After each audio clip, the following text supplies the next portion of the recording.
বন্ধুরা, পুরো দুনিয়া কি থার্ড ওয়ার্ল্ড ওয়ারের দিকে এগিয়ে যাচ্ছে? সিজফায়ার ঘোষণার কয়েক ঘন্টার মধ্যেই ইসরায়েলের লেবাননে বিধ্বংসী হামলা। যখন ইউরোপ আর চীনের অর্থনীতি থমকে দাঁড়িয়েছে, তখন এমন এক রিপোর্ট সামনে এসেছে যা গোটা দুনিয়াকে চমকে দিয়েছে। ওয়ার্ল্ড ব্যাংক জানাচ্ছে, যখন গ্লোবাল ইকোনমি অন্ধকারে ডুবছে, তখন ভারত শুধু বাড়ছেই না, বরং সবাইকে ছাড়িয়ে যাচ্ছে। আজকের এই বিশেষ প্রতিবেদনে আমরা জানবো সেই সিক্রেট গেম প্ল্যান সম্পর্কে, যা ভারতকে বানিয়ে তুলেছে গ্লোবাল গ্রোথ ইঞ্জিন। সঙ্গে থাকুন, কারণ আজ ভারতের শক্তি নিয়ে এমন কিছু তথ্য দেব যা আপনি আগে শোনেননি। নমস্কার বন্ধুরা, আমি সুশোভন। আপনারা দেখছেন অদ্ভুত অথচ বাস্তব। আজ আমরা এমন এক কঠিন সময়ে দাঁড়িয়ে আছি, যখন প্রতিদিন সকালে খবরের কাগজ খুললে মনে হয় পৃথিবীটা কোনো এক মহাপ্রলয় বা বড় কোনো সংকটের দিকে দ্রুত গতিতে এগিয়ে যাচ্ছে। এই মুহূর্তে মিডল ইস্ট বা মধ্যপ্রাচ্যের ভূরাজনীতি কোনো সাধারণ উত্তেজনার মধ্যে নেই, বরং বলা ভালো এটি এখন একটি জীবন্ত আগ্নেয়গিরির মুখে দাঁড়িয়ে আছে।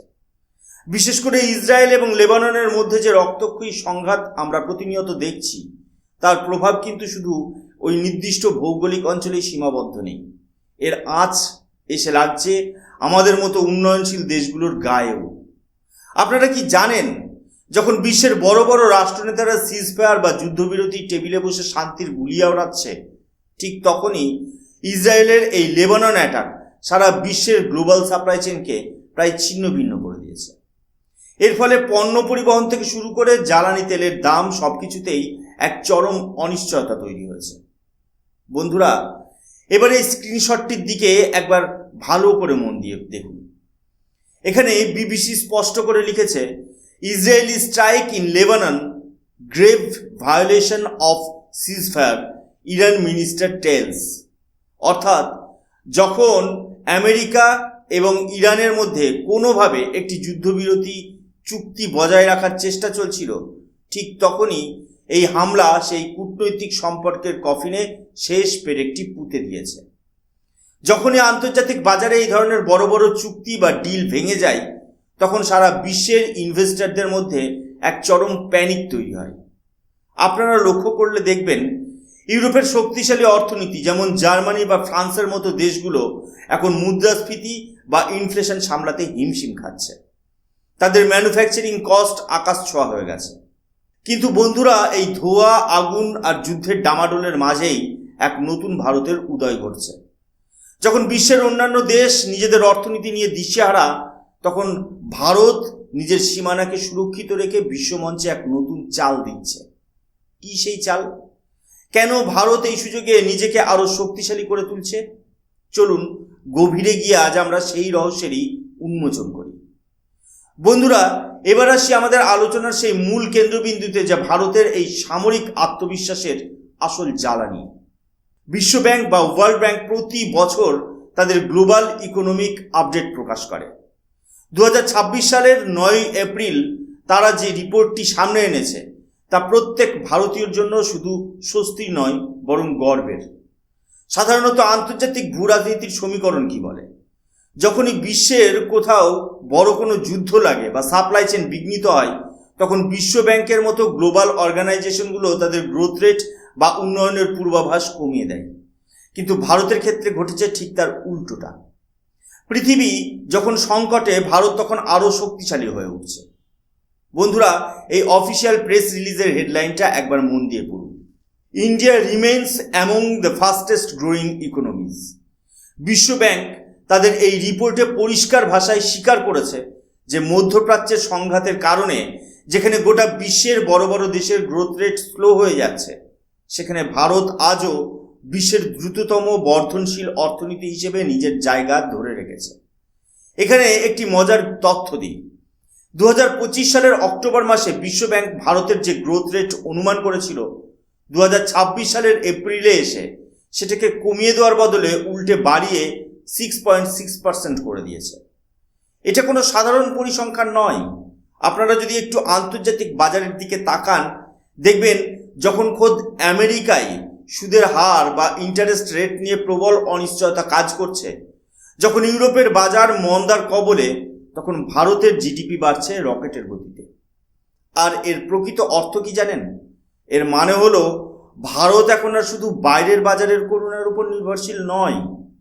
আমাদের ইন্টারনাল কনজাম্পশন বা দেশের ভেতরের কেনাবেচা এবং পরিকাঠামো উন্নয়নের গতি এতটাই শক্তিশালী যে বাইরের কোনো দেশ থেকে আসা অর্থনৈতিক ধাক্কা আমাদের খুব একটা ক্ষতি করতে পারছে না।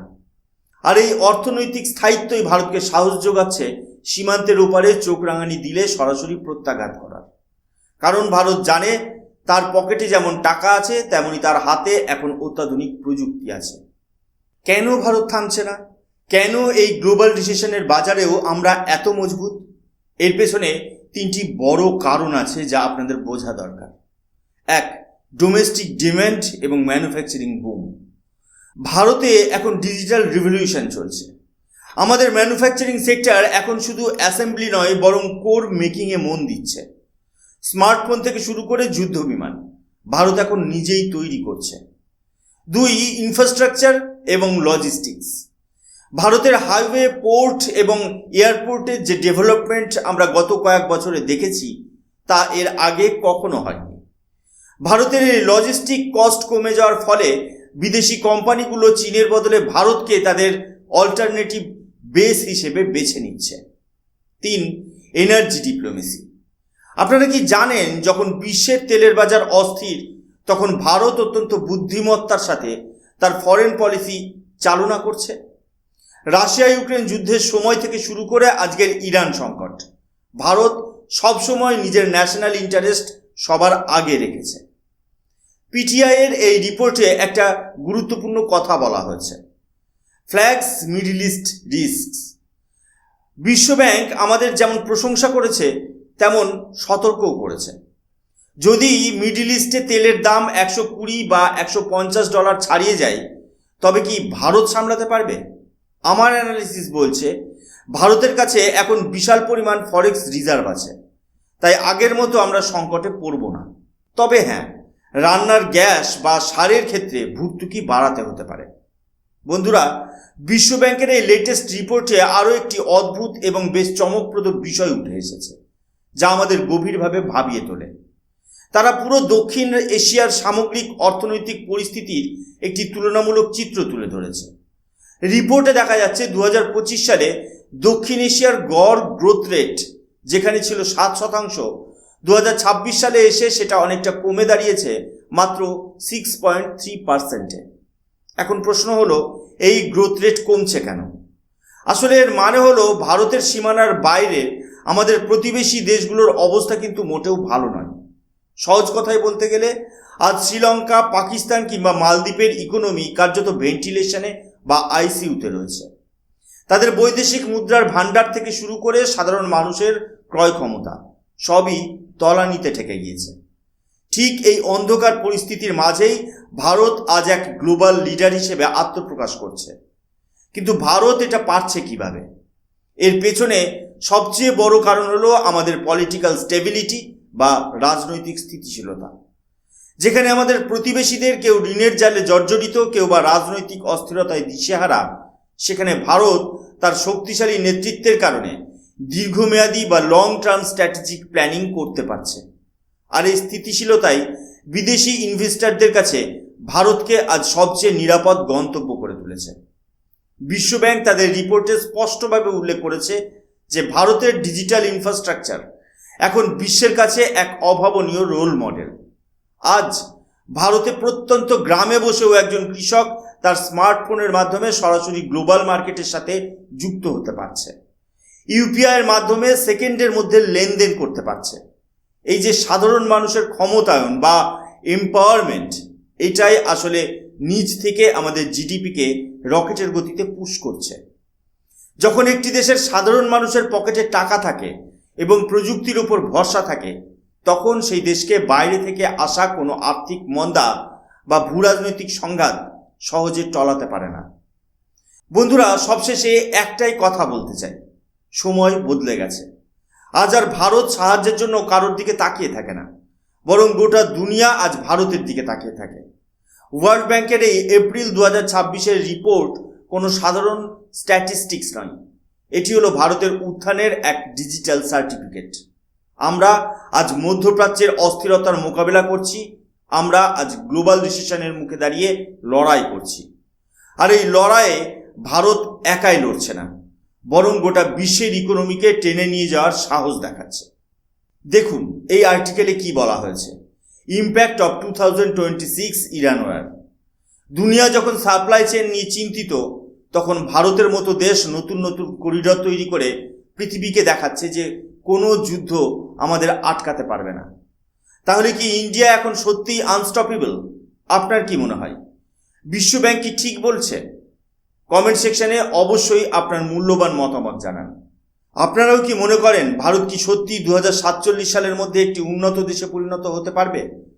আজকের ভিডিওটি যদি ইনফরমেটিভ লাগে তবে লাইক করুন এবং বন্ধুদের সাথে শেয়ার করুন। আর জিওপলিটিক্যাল এবং এই ধরনের রিয়েলিস্টিক অ্যানালিসিস পেতে আমাদের চ্যানেল অদ্ভুত অথচ বাস্তব সাবস্ক্রাইব করতে ভুলবেন না। আমি সুশোভন, দেখা হচ্ছে পরের কোনো ইন্টারেস্টিং এপিসোডে। ততক্ষণ পর্যন্ত ভালো থাকুন, সুস্থ থাকুন। জয় হিন্দ, বন্দে মাতরম, ভারত মাতা কি জয়।